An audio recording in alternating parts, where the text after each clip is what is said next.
They say you never really know a person until you see what they're hiding in the dark. I learned that lesson too late. And the man I thought was my husband, the man I trusted with my heart and my life, turned out to be a stranger. My story isn't just about betrayal. It's about secrets so dark they almost destroyed me, but also about the revenge that no one ever saw coming. I met Daniel 15 years ago. He was charming, kind, the sort of man who could walk into a crowded room and make everyone feel like they mattered. And he made me feel like I was the only woman in the world. We built a home together, shared our dreams, celebrated birthdays, anniversaries, little victories. From the outside, we were the perfect couple.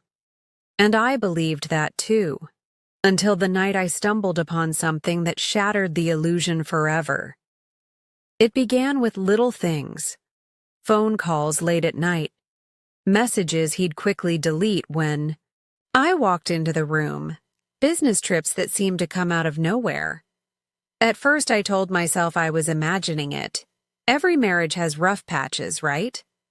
But deep inside, a whisper kept telling me, something isn't right. One evening, he came home smelling of a perfume I didn't own. My heart dropped, but I smiled through the pain. I wasn't ready to face the truth. Not yet. But the universe has a cruel way of forcing you to see what you don't want to. It was a Sunday afternoon when Daniel told me he had an urgent meeting. I watched him leave, suit pressed, tie perfect, and something in me snapped. Instead of staying home, I followed him. My hands shook on the steering wheel as I trailed his car through streets I didn't recognize. He finally stopped in front of a quiet suburban house. A house that looked lived in, warm, full of love. I parked far enough not to be noticed. From my car window, I saw him walk up to the door, and then I froze. Because a little girl, maybe 6 years old, ran out screaming, "Daddy!" She jumped into his arms and he held her like she was his entire world. A woman appeared behind her, smiling, placing her hand on his back as though she'd done it 1,000 times. My chest tightened, my breath caught. My Daniel, the man I thought belonged only to me, had another family, a secret family. I don't remember driving home. I don't remember how I got through the rest of that day. All I remember is sitting in our bedroom, staring at the life we built together, and realizing it was all a lie. When he came home that night, I didn't confront him. No. I smiled. I cooked dinner.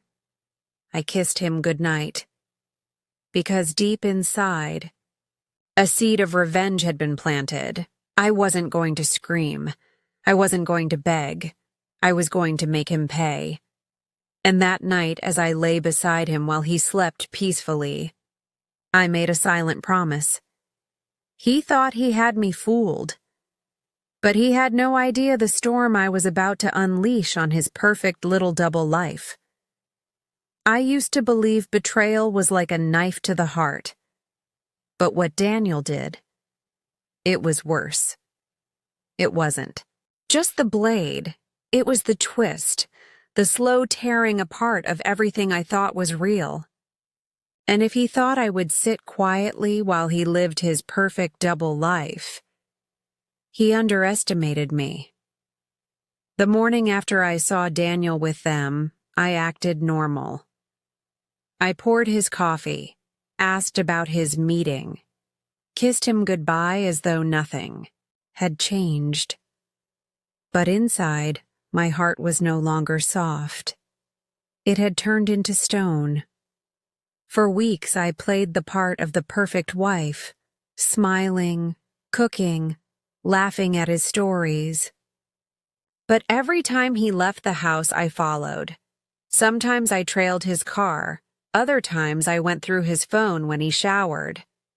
And slowly, piece by piece, the truth unfolded. Her name was Claire. They'd been together for over 8 years. 8 years, while he was still married to me. The little girl's name was Emily, his daughter, his child, and he'd built them a life just 20 minutes from ours. 2 homes, 2 women, 2 worlds. One giant lie. Do you know what it feels like to realize your entire marriage was a performance? Every business trip, every late meeting, every "I'm too tired tonight," they all suddenly made sense. And yet, the cruelest part wasn't his betrayal of me. It was his betrayal of her. Emily, she was innocent. She didn't know she was living in the shadows of another woman's marriage. I wanted to hate the child, but when I saw her laugh, when I saw the way she clung to him, my anger twisted into something darker. This wasn't just about him cheating. This was about him building a second family while destroying mine, so I started planning. Not in anger, not in haste. Cold, calculated planning. I documented everything. Photos, messages, addresses, even his fake business receipts. I hired a private investigator to dig deeper. And what I discovered shocked even me. Daniel wasn't just living a double life emotionally, financially too. He had been moving money into secret accounts, funding Claire's lifestyle, all from our savings. Every dollar he stole from me, from us, from the life we were supposed to build. I burned that betrayal into my memory. At night, when he kissed my forehead and whispered, "I love you," I smiled. I smiled because I knew what he didn't. I knew that every kiss, every touch, every lie was another nail in the coffin of the life he thought he controlled. And yet, I waited. Revenge isn't served hot, it's served cold. And I wasn't going to expose him until the time was right. But fate gave me the perfect opportunity. One evening, as I followed him again, I saw something I wasn't prepared for. Daniel wasn't alone with Claire this time. They were with her family, parents, siblings, all sitting around a dinner table like one big happy family. And as they laughed, as they toasted glasses, Claire's father stood up and said words that made my blood run cold. To Daniel, our future son-in-law, "We're so glad you're finally ready to make it official." Official marriage. He wasn't just lying to me. He was planning to marry her. That night, I didn't cry. I didn't scream. I only whispered to myself over and over, if Daniel wanted to play games with lives, then he was about to learn. What happens when the pawn becomes the queen? They say revenge doesn't heal you, that it only leaves scars. Maybe that's true. But when someone burns your soul to ashes, scars are the only proof you ever lived. Daniel thought he could write me out of the story of his life. What he didn't know is that I was about to write the ending myself. When I learned he was planning to marry Claire, something inside me shifted. It wasn't enough anymore to expose his lies. No, I wanted him to feel humiliation. I wanted him to feel the ground vanish beneath his feet the way it had vanished beneath mine. So I built my plan like a spider spins its web, patient, invisible, deadly. The first step was the evidence. With the investigators' help, I collected everything: bank transfers, hotel bills, even photographs of him tucking Emily into bed. A life I was never supposed to see. The second step was timing. Daniel was throwing a grand charity gala. A perfect opportunity. The room would be filled with friends, colleagues, and community leaders. The people whose respect he valued most. And the third step was the reveal. The night of the gala, I dressed in a gown I knew he loved. A smile painted across my face, I played the role of the doting wife one last time. He held my hand proudly, kissed my cheek in front of everyone, whispered promises of a future he never intended to keep. When the speeches began, Daniel stood on stage, basking in applause. And that's when I made my move. I walked to the front, heels clicking against marble, and held up the microphone. The room silenced. My heart pounded, but my voice was steady. Ladies and gentlemen, I'd like to thank my husband for his generosity tonight. And while we're all here celebrating honesty, charity, and community, I think it's only fair to show you the man behind the mask.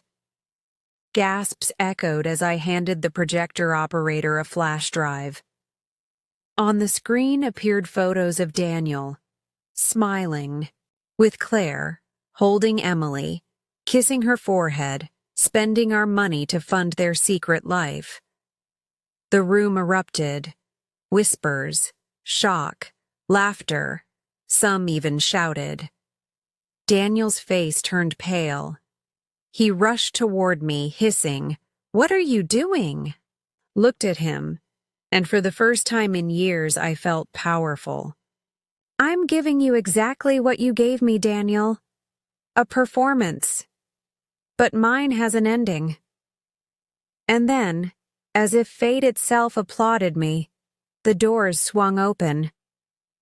Claire walked in, holding Emily's hand.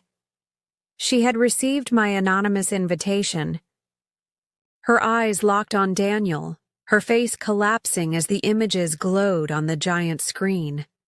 The room was chaos. Colleagues turned their backs. Investors pulled away. Claire wept. Emily cried. And Daniel stood there, broken, exposed, destroyed. But I wasn't finished. The next morning, divorce papers were on his desk. Alongside them, a full financial record of his stolen money. I had already frozen his accounts, with my lawyer ensuring everything was traced back. He would be left with nothing. No reputation, no fortune, no family. I walked away from that house for the last time, not with tears, but with fire in my heart. And yet, as I closed the door behind me, I whispered to myself, "This isn't the end. This is only the beginning." If you've ever been betrayed, you know the pain. But remember, even in the deepest betrayal, there is power. And sometimes, the sweetest revenge is simply reclaiming your own story. If my story touched your heart, don't forget to subscribe to this channel, because there are more stories like mine, stories of betrayal, of mystery, of revenge, that will make you cry, make you gasp, and maybe even remind you of your own scars. Subscribe now, because the next story might just be yours.